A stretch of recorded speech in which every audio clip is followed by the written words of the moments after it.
RTL Matin. Les petits déjeuners présidentiels. Avec Yves Calvi et François Fillon.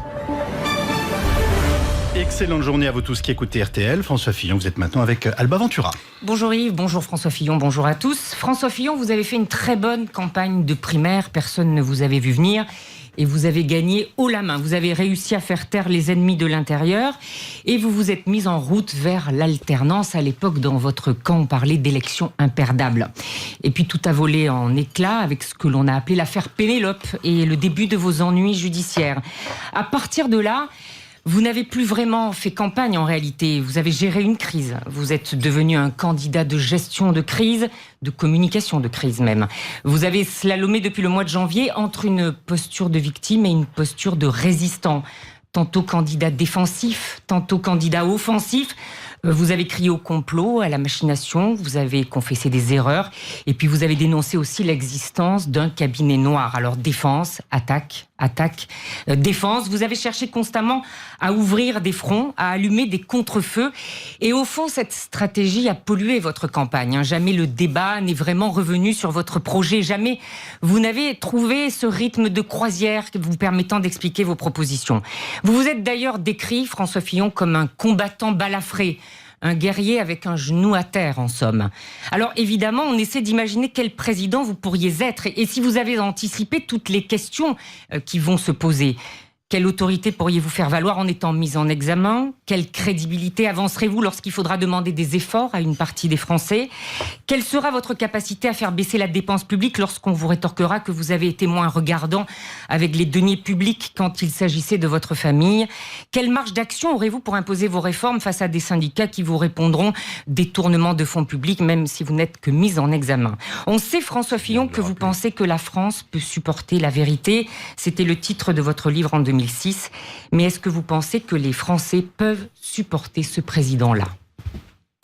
Ça fait 2 mois que vous alimentez cette chronique. Ça fait 2 mois qu'on ne parle que de ça. Ça fait 2 mois que les Français sont privés d'une campagne présidentielle. Vous expliquez que c'est ma stratégie. Non, pardon, c'est pas ma stratégie. C'est le résultat. La stratégie a été polluée. Non, oui, c'est le résultat du choix que vous avez fait, l'ensemble du système médiatique, pendant 2 mois de ne parler que de ça. Alors aujourd'hui, on est à 3 semaines. Non, mais je veux savoir si vous êtes en état de mettre en place votre programme. Il reste 3 semaines. Donc je suis venu ici, ça s'appelle les petits déjeuners de la présidentielle. Je suis venu ici pour parler du chômage record de M. Hollande. Je suis venu ici pour parler du déficit record de M. Hollande. Je suis venu ici pour parler du terrorisme qui menace notre pays. Je suis venu ici pour parler de l'alternance. Donc vous pouvez me poser toutes les questions que vous voulez sur les affaires, continuer à alimenter la chronique, je ne vous répondrai pas. Et quant à la question de savoir quel président je serai le président que choisiront les Français. Parce que je sais que c'est quelque chose qui est insupportable pour vous de penser que malgré 2 mois de démolition intensive, c'est pas vous qui allez choisir le président de la République, c'est les Français. Je ne vous accuse de rien, monsieur Fillon. Fillon. Je vous dis que c'est les Français qui me donneront la légitimité de gouverner notre pays et je vous rien demandais d'autre. simplement, voilà, est-ce que malgré toutes ces affaires dont vous ne voulez pas parler, mais qui malgré tout existent, est-ce que vous êtes serein, en état de mettre en place votre programme si Non vous seulement êtes je élu suis serein, mais je président? pense que je vais gagner cette élection. Je pense que je vais gagner cette élection pour une raison très simple, c'est que je suis le seul à proposer aux Français une alternance. Voilà, ils ont le choix entre le chaos de M. Mélenchon ou de Mme Le Pen, avec 175, 150 milliards de dépenses supplémentaires, la sortie de la monnaie européenne et quelques autres folies, et la poursuite de la politique de François Hollande. Symbolisé encore hier par le ralliement de Manuel Valls à Emmanuel Macron.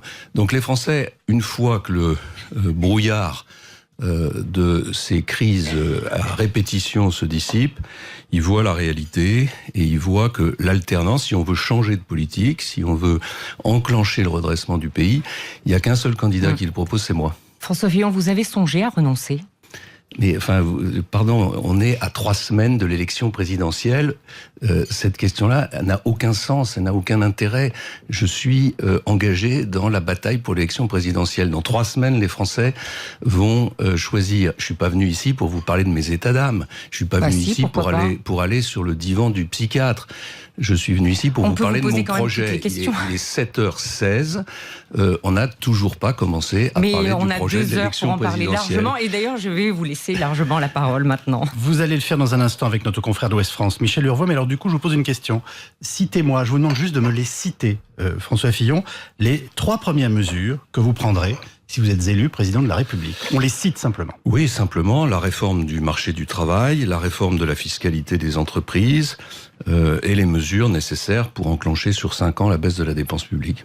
On va forcément y revenir au cours de cette émission. Et maintenant, on retrouve dans quelques instants Michel Urvoas, éditorialiste à Ouest France.